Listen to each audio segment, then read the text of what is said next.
Hello and welcome to the Outcomes Over Hours show. I'm Tina Patterson and I'm so excited about the guest that we have here for you today. His name is Florin Rotar and he has just been named, literally just been named, as the Chief Artificial Intelligence Officer at Avanade. At Avanade, he's also held roles such as being their Chief Technology Officer, and also he led their global modern workplace business. In addition, he's worked at companies such as Accenture, Procter & Gamble. He's been a startup entrepreneur and, for good measure, is also an author. And something really impressive, Florin was also named in the top 10 CTOs to watch in 2023 by Entrepreneur magazine. Welcome to the show, Florin. Thanks, Tina. And when you put it like that, I'm humbled and slightly blushing. So thanks for having me. My pleasure. And it's so true, isn't it? Often we don't take the time to stop and go, oh, wow, that's a lot that I have accomplished. So congratulations. And I'm really looking forward to you sharing your wisdom. Well, you have just been named as the Chief Artificial Intelligence or AI Officer at Avanade. Can you just share, because there aren't many companies who've gone this way, even though everyone is talking about AI being the future trend that's really going to disrupt. So can you share a little bit with the audience of what will this role entail and how do you see where you want to take it? Yeah, it's a very good question, Tina. It's a difficult answer because the world is moving so fast, but I'll sort of do my best, and incidentally, it would be fun if I watch this recording a year from now and what I end up doing is the same that I think I will be doing. But we fundamentally believe that the world is shifting to an AI first world, which genuinely is going to impact every single company out there, every single product category, every single services category. It's clearly going to impact millions, billions of people. So my job is to make sure that we as a company are ready for this, because this is a challenge that our clients are facing every single day. It's become a board level discussion around their organizational readiness and technology readiness for AI.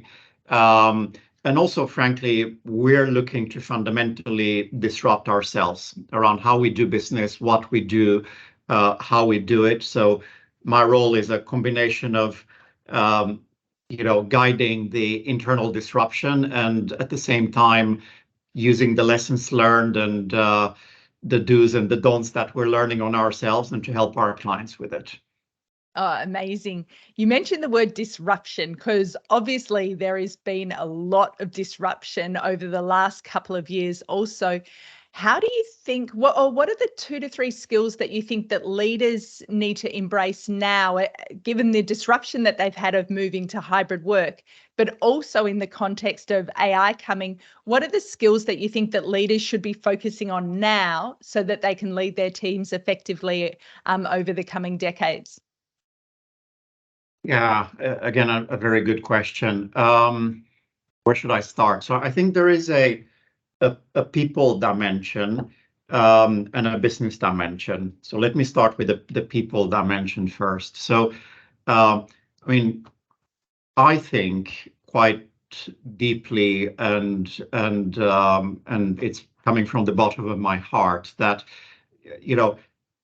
there is a responsibility with leaders to think about AI as so much more than just automation or efficiency or effectiveness or productivity, for that matter. Nothing wrong with productivity, but I think AI is giving us a generational opportunity to help people to realize the best versions of themselves, if I can use that phrase, to gain new skills, to realize who they want to be empowered and enabled to reach, capabilities and ambitions they wouldn't have been able to do otherwise. So from my sort of experience, what I see sort of the best organizations which are the way they're thinking about AI, they do have that level of ambition and using,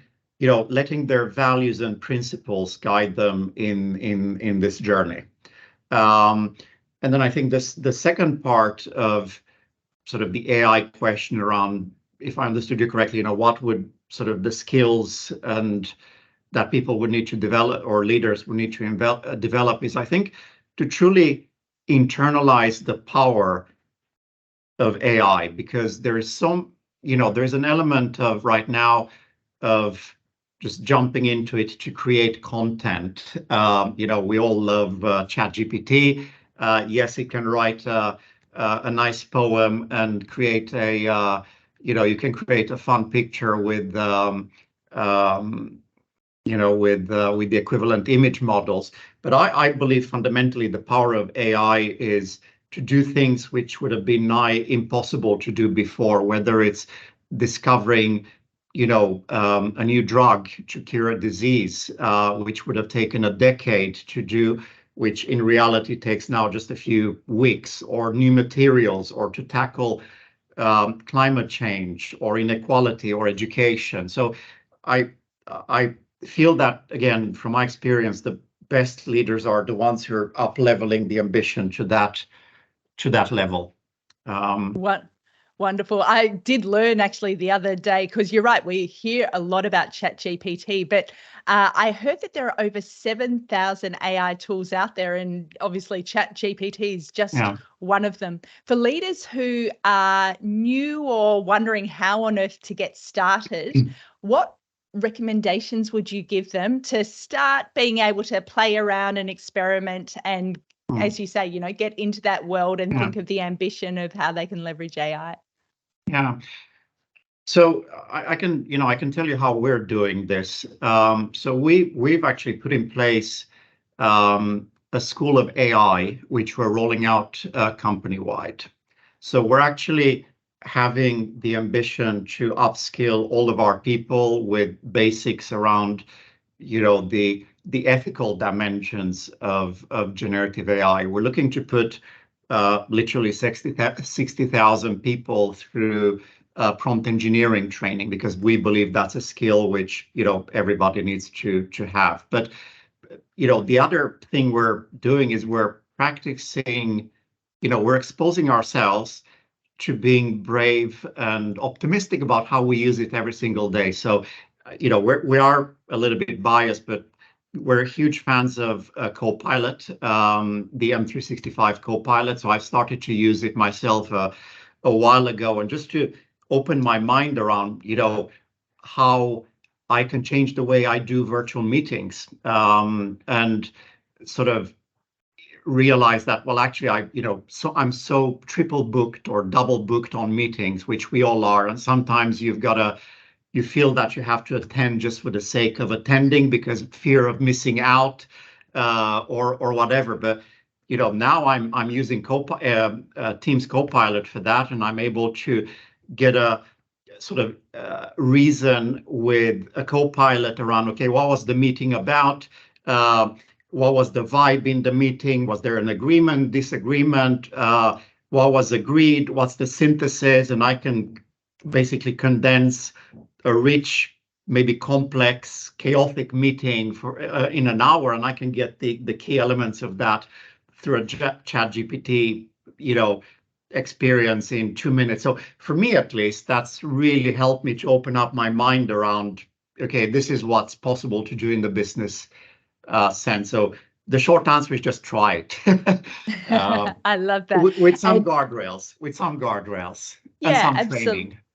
Absolutely. And you just raised what is one of the key challenges that I hear from corporate leaders around the world, which is meetings. I actually, in my Outcomes Over Hours program, I have a module called Meeting Madness, because I hear people say, I have back-to-back meetings from 8 till 5, and my real work starts after then. And so I'm challenging that, I guess, that view that meetings will take up all your business hours and you've got to do your work on top. You've also at Avanade been a leader around global future workplaces, and aside from the AI side, what are you seeing and what do you think leaders should be focusing on now to be the best, most effective leaders when it comes to the modern workplace of hybrid work, work from anywhere, etc.? And I know Avanade has been one of the leading players in this space.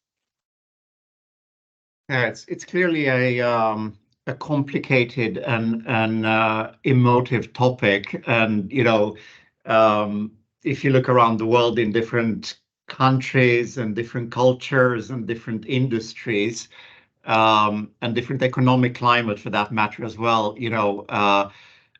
there are different perspectives and opinions. I I think this is a wonderful opportunity for leaders to stay true to their principles and values, because economic climate changes. It goes up and down. Sometimes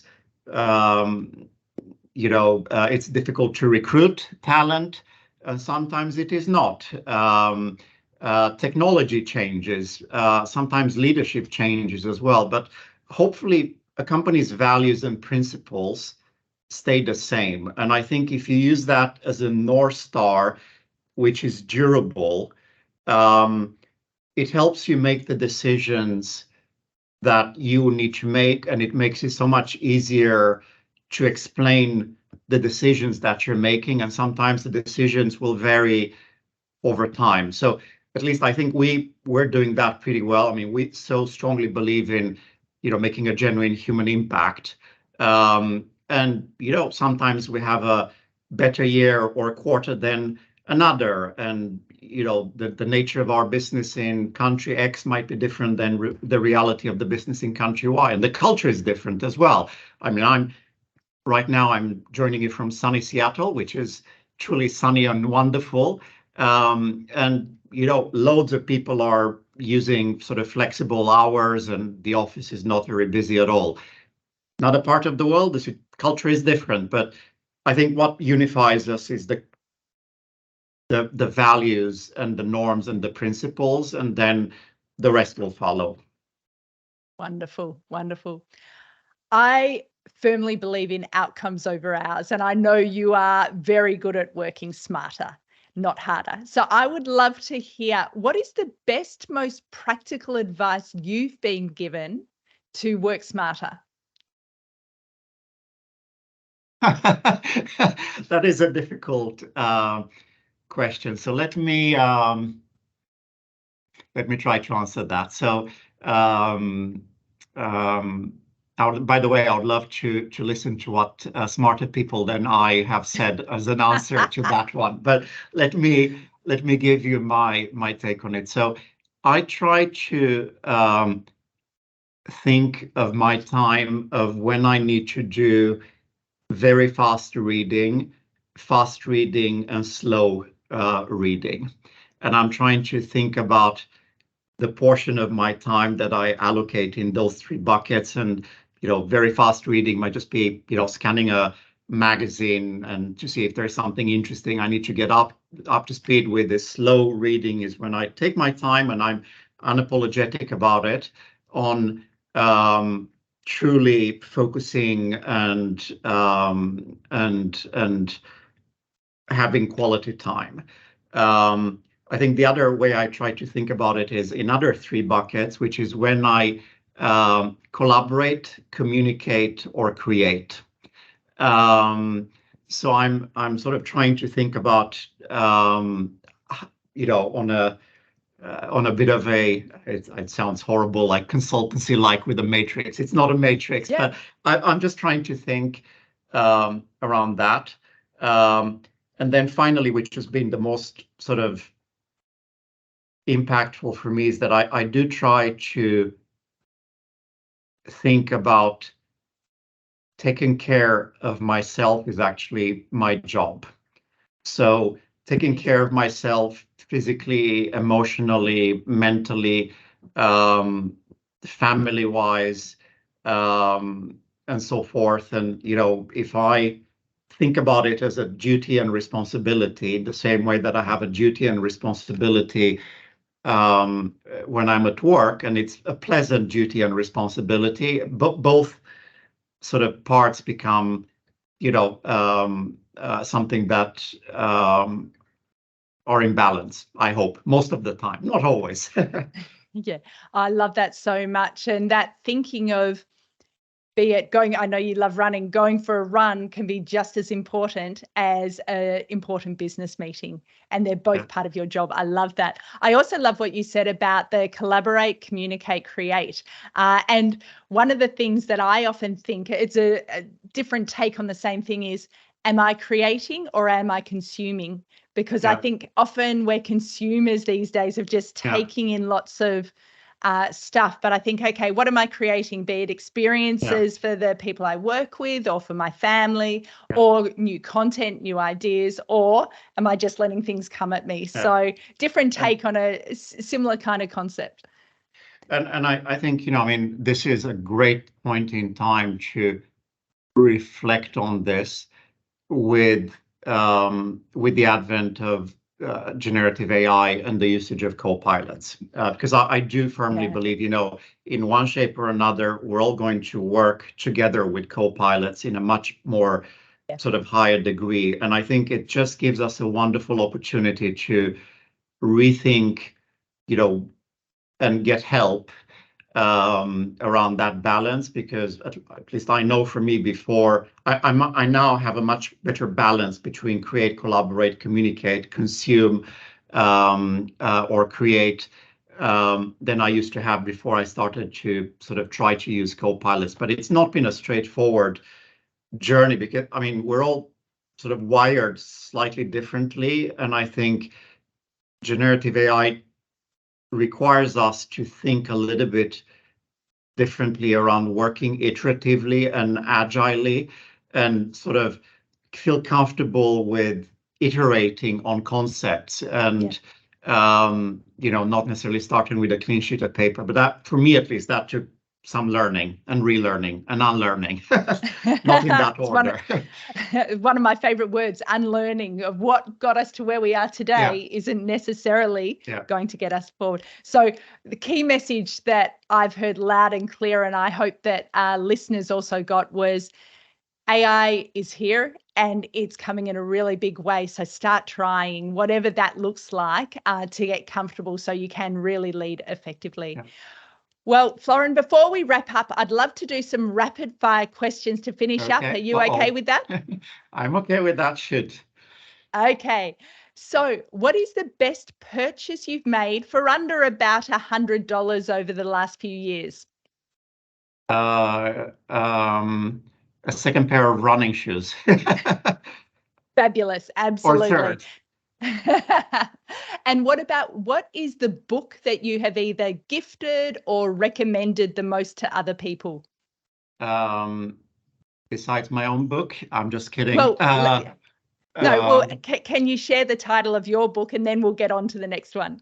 It's a book about digital ethics. It's called We the People, and it's about sort of the roles of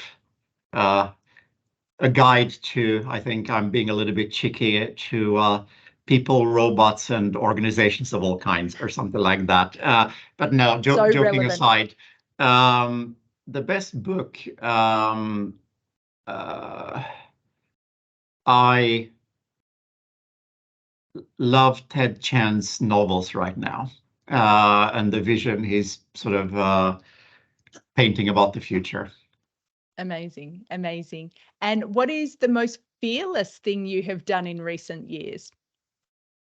The most fearless thing. Well, I'll tell you what is going to be the most fearless thing I'm doing this week, which is I'm hosting a tea party for 7 girls, including my 7-year-old daughter, who are gathering. That is fearless.